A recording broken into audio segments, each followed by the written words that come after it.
football is reflective of society. Unfortunately, that means those crimes are then committed in football as well. But that was when he called me a effing Jew. I just think that the time for education is over. I can't believe there is anybody on this planet who has not been educated enough to know that racism is wrong. The points that Raheem Sterling made will never be forgotten. In 1989, a fan threw a banana peel at Liverpool player John Barnes during a match. 30 years later, Arsenal player Pierre-Emerick Aubameyang experiences the same incident. So, does racism still happen in elite level football? Yeah, it does, it's well documented. But what about the bottom of the footballing pyramid? What about grassroots football? At the top of the pyramid is the Premier League, then it's the EFL, then it's non-league, otherwise known as National League, and sat at the bottom is grassroots football.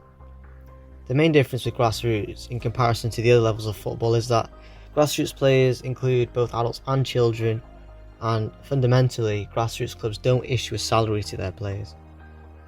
Now, Kick It Out is a charity funded mainly by the Premier League and the FA. It was formed all the way back in 1997, and its aim's always been to reduce racism in football. Well, according to Kick It Out, from the 2016-17 season to the 2017-18 season, there was a 70% increase in reports of racist incidents at grassroots level. Surprisingly, the latest statistics from last season, i.e. the 2018-19 season to the 2019-20 season, actually show a decrease in reports, falling by 14%. Although you'd think that's a positive thing, Kick It Out say that this was largely expected due to the coronavirus restrictions that paused grassroots football from March to June. Kick It Out also stressed in their annual report that prior to March, there was in fact an 11% increase in reports. That being said, I'm Anish Vij, and this is a podcast on racism in UK grassroots football, the causes and the issues. Hi, my name's Kwazi Nwama. I had an incident where I think I went in for a tackle on someone, or they went in for a tackle on me. It wasn't the best challenge, and as the person walked away, I think they just said black something, expletive, something I can't say. So I just questioned them on it, and they ignored me at first, and then I questioned them more fervently, and they said they didn't say it, and it didn't go any further. I was quite angry at first, but I kind of let it go after a very short time. I let it go, so yeah, that's how it made me feel. That was Kwazi, who suffered racism in a university game last year in Leeds. He doesn't remember who he played against, but he remembered being racially abused. He didn't report the incident further, and as he said, he let it go. Kwazi is a young black man who allegedly suffered racism from a young white man. But as we know, racism can come in many forms, and it can come from anyone. James Thompson is a 30-year-old white man from Oldham, and he was playing his football in the Manchester League at the time. He came back from holiday, and in his own words, he was very tanned, and the opposition fans were allegedly hurling abuse at him throughout the game because they thought he was black.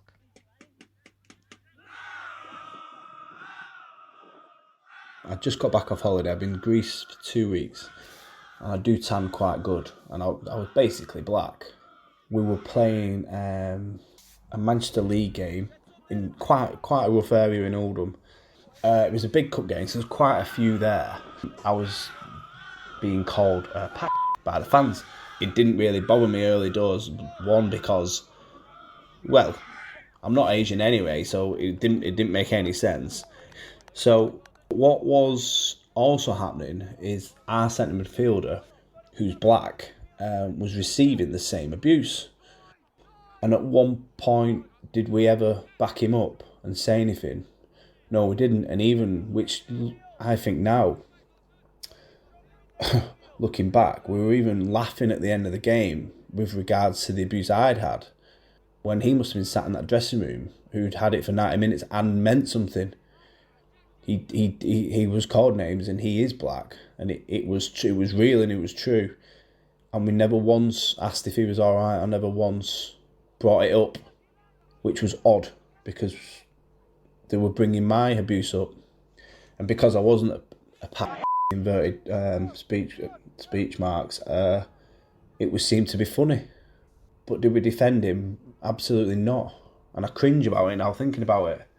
But he put in an exceptional performance, which showed two things. He was either very, very headstrong and literally was walked off a duck's back, or he was so used to it, it didn't bother him anymore, which is even worse. Because he never said one word. He never complained about it once. He just took it, put in an exceptional performance, and then went home.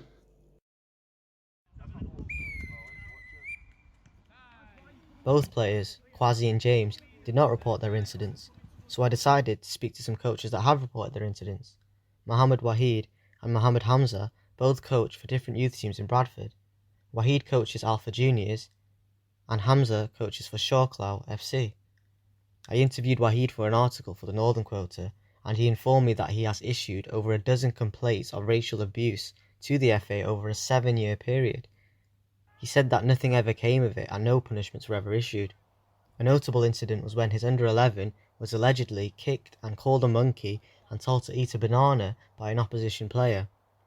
When issuing complaints to the FA, Wahid told me that they never kept any record of his previous inquiries.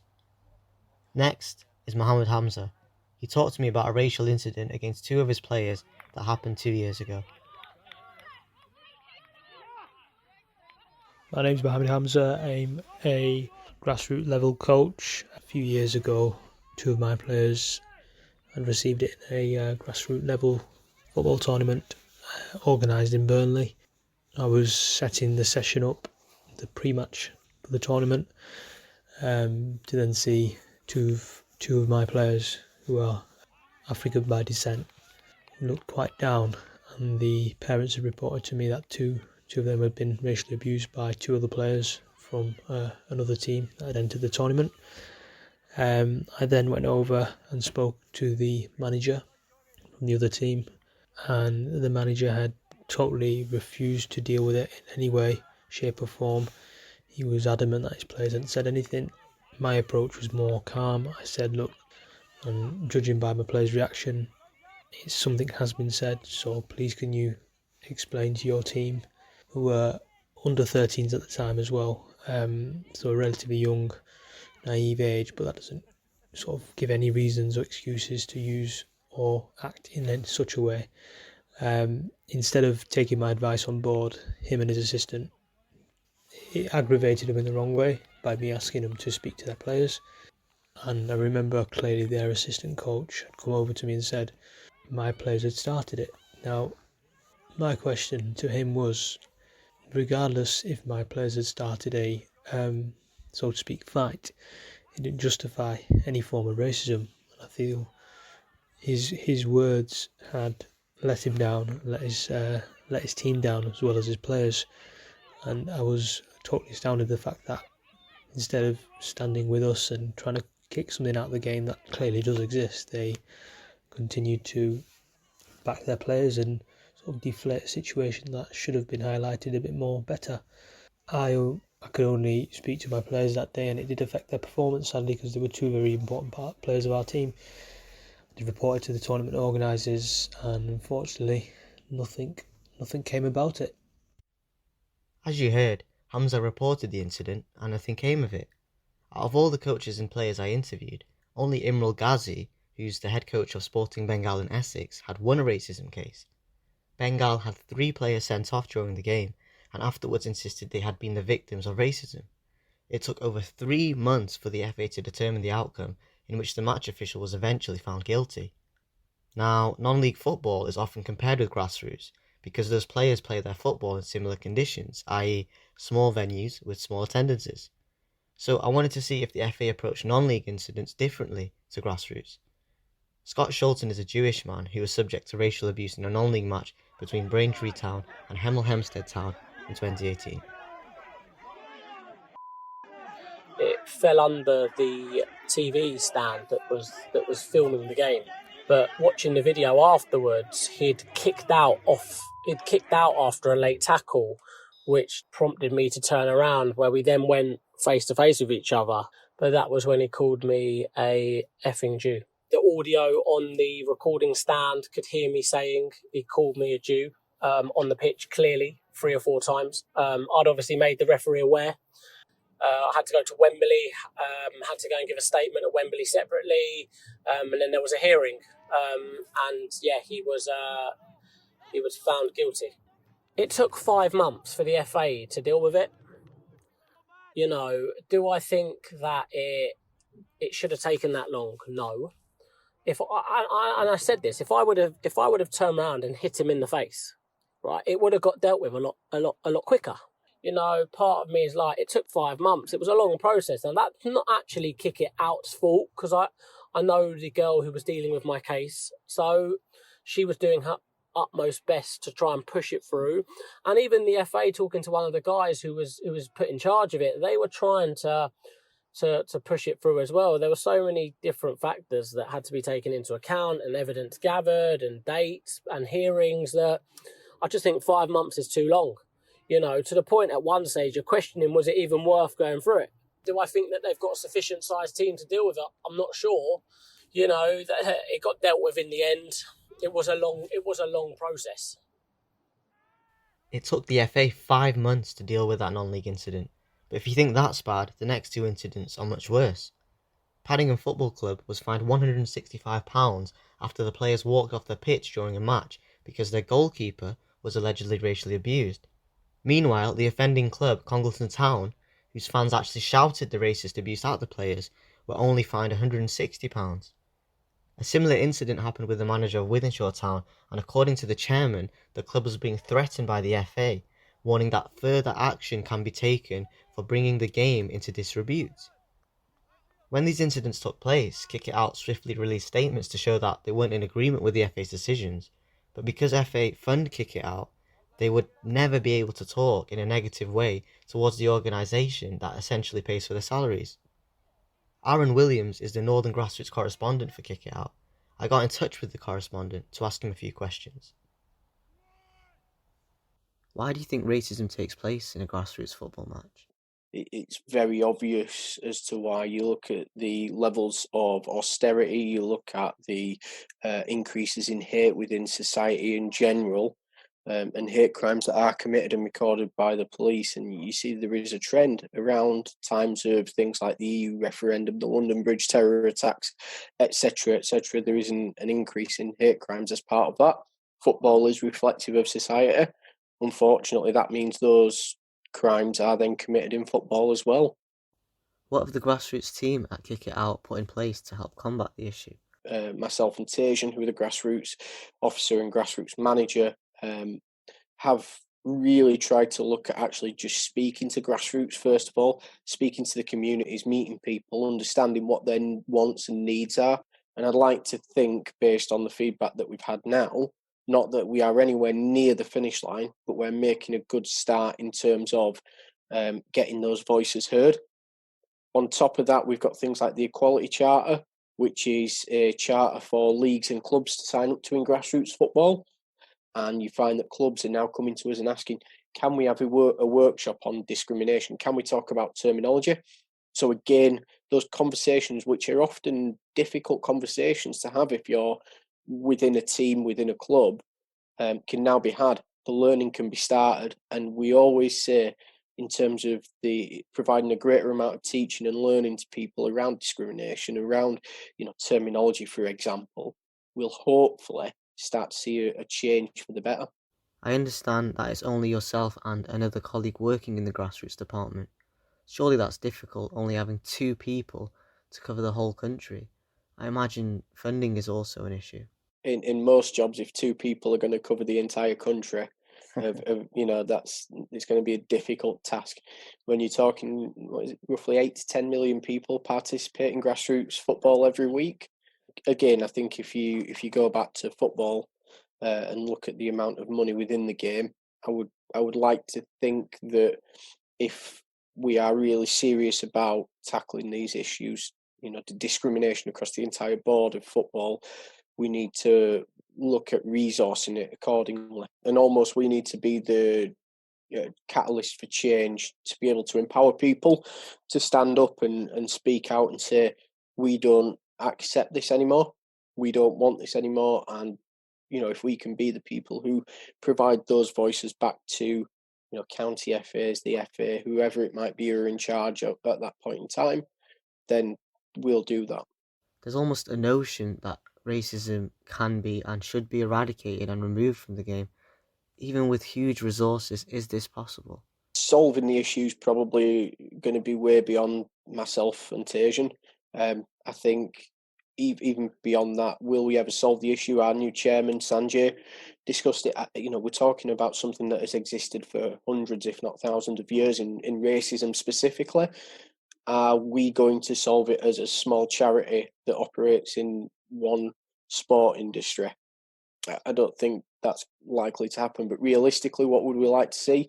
A shift towards an understanding of what discrimination is, starting with things like education. So we will work with, open age teams, we'll work with veterans teams, we'll work with male, female, junior, adult, whatever it might be. But we also do workshops with, say, primary schools.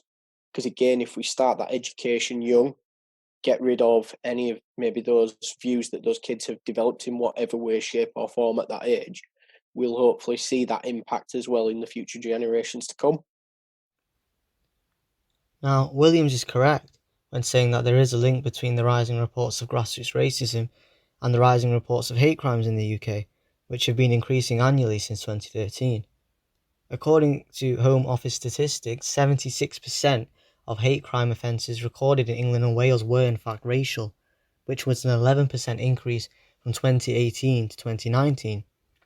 Based on these stats, Kick It Out believe that racism in football is a reflection of society. Ellis Cashmore is a visiting professor of sociology at Aston University, and he has studied this topic for 30 years.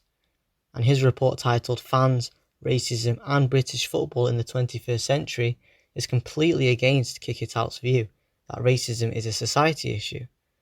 Professor Cashmore believes that racism is football's issue, not society's. He also disagrees with Williams' idea and Kick It Out's idea that education is the answer. Not to mention, he also thinks that racism isn't as bad as it used to be, but that more people are just reporting it. Do you believe that racism is increasing in grassroots football?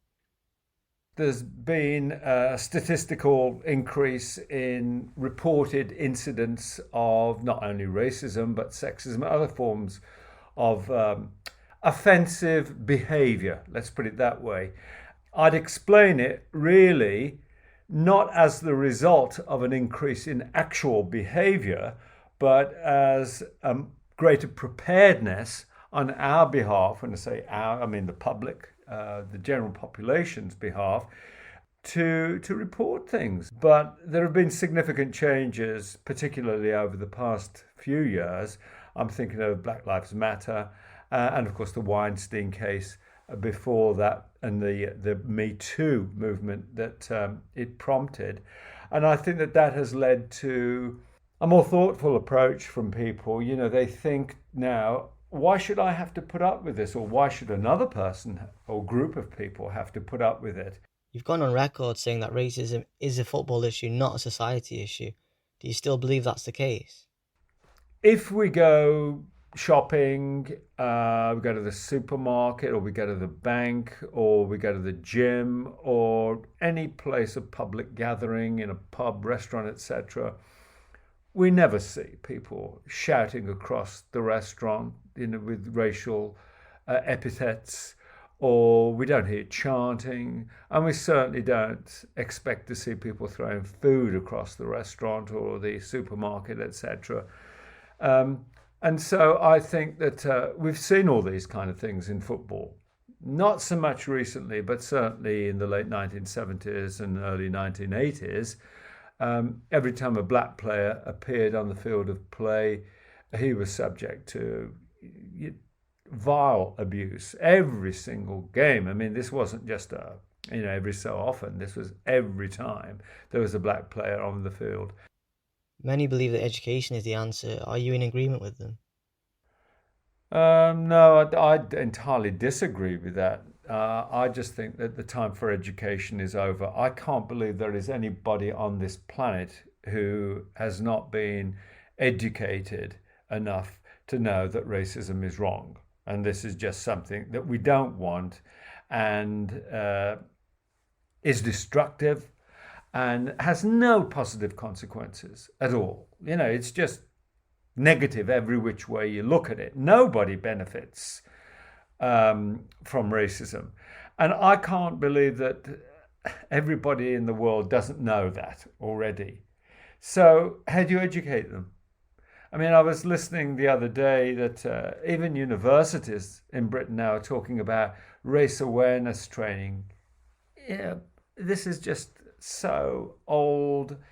It's an old-fashioned type of training scheme that was never any good in the first place. When I say any good, I mean, I'm not talking about the content of it, which might have been perfectly good, but it wasn't effective. It didn't do anything, except it was window dressing. And I think that's really what education on this subject is now, window dressing. It doesn't do any practical good. It's argued that England international Raheem Sterling reignited this debate about racism in football. On his Instagram account, he compared two separate headlines from the Daily Mail in 2018. The first headline was about white footballer Phil Foden. It read, Manchester City starlet Phil Foden buys a new £2 million home from his mum. Now, the second headline about the black footballer Tosin Aridabio was, young Manchester City footballer on £25,000 a week splashes out on a mansion on the market for £2.25 million despite never having started a Premier League match. Both stories were about the same thing, yet Aridabio's headline could be seen to be worded in a negative way, whilst Foden's headline was worded in a more positive way.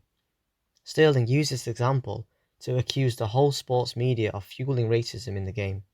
Therefore, my last interview was with former journalist Patrick Barclay, who was the chairman of the Football Writers Association at the time. He believes that Raheem's example of the Daily Mail was a wake-up call for the sports media industry. You could give the Daily Mail as an example of this. It's undoubtedly a right-wing paper. It's changed in the last few years, but it's almost a hard right paper under its previous editorship of Paul Dacre. And coincidentally, Raheem Sterling, I think, has encountered difficulties under that regime. But I know, obviously, what Raheem Sterling meant by drawing that comparison, and I think it was a point made with elegance and logic, and a point which was, I think, has since he made it, has been widely taken. I think he was a wake-up call for us. And in that 3 years, from 2015 to 2018, I saw a huge change in acknowledgement of the strong possibility of subconscious racism. One way in which it was addressed, and I'm not saying it was me that did it, because I was basically just part of the process. It came organically from within the organization. And the only thing that I encouraged right away was to get more diversity into that committee, to make it less like, I used to call it the golf club, because it was all white men of a certain age with ties and paunches, like me. And immediately we conducted quite a brutal cull of a lot of people who'd given great service to the Football Writers Association in favour of bringing in younger people of a bit more ethnic diversity. And in fact, I know that under the person who took over the chair from me, Carrie Brown, I know that she's instituted studies and guidelines on unconscious racism and the need to understand diversity issues. The Football Writers Association and the Sports Journalists Association, all of those are now intertwined and interconnected. The points that Raheem Sterling made will never be forgotten by people who make decisions in the media and communications industries, and I'm optimistic about that. It's safe to say that there are many ways you can look at the causes and issues of the rising reports of racism in Grassroots. You could say that racism in Grassroots is a reflection of society, or you might say that it's football's issue for not dealing with it. You can point the finger at the FA for not managing grassroots incidents in the same way they manage Premier League incidents. Kick It Out believe that education is the long-term answer to reducing racism in grassroots. But as mentioned, they only have 2 officers, Arran Williams and Tajan Hutton, allocated to covering grassroots incidents across the whole country. Williams says that 8 to 10 million people participate in grassroots every week. And for only 2 officers to manage and implement any change on that scale, it's impossible. I'm not sure what the answer is. All I know is that there are many reasons for racism in grassroots football, and there are certainly issues with the way in which it's being dealt with. I'm Anish. This was a podcast on racism in UK grassroots football, the causes and the issues. Thank you for listening.